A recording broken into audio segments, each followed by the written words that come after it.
A question that I get all the time from people that have purchased homes with us before, or maybe are thinking about selling homes with us before, is what could I lease my home for? Should I keep my home as an investment property and then maybe I can lease it out and it'll appreciate in more value, or I could cash flow from the rental income?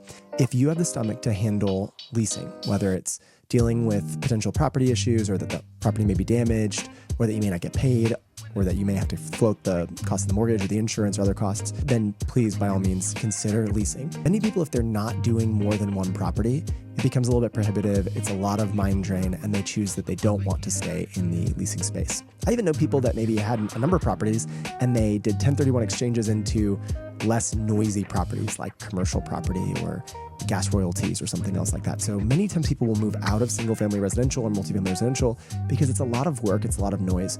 But if you are thinking about doing that, or maybe it's a short-term strategy where you want to keep a property for a time being and then sell it later, we deal with that all the time. So a client will come to us, they'll ask us for a home value, they want to know what their home would sell for right now, and then they want to think about maybe selling a year from now, and in the meantime, rent it out so they can cover the costs of ownership, whether it's the payment or the insurance, the taxes, all those things. So if you're thinking about renting, then we have to figure out, okay, well, what would it rent for and how much would it cost to maintain it or to have someone manage the property? Oftentimes we'll recommend a property manager that can handle maintenance requests from the tenants and can make sure to collect funds and distribute funds to you, that sort of thing. But the front end, which is the leasing piece where you get an actual tenant in there, different people do that well and not so well. And sometimes it's expensive to hire someone to get your property leased. You may want to do that a little bit yourself.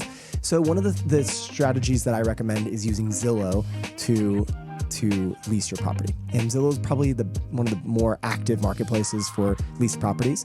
In our specific jurisdiction in North Texas, it's becoming less and less common for people to advertise rental properties on the multiple listing service, and there's less incentive to do that. Most of us don't actually work. I don't work in leasing or helping people lease properties, but I work in helping investors buy and then sell properties. So oftentimes we're adjacent to the leasing or the management aspect. We just don't do it ourselves.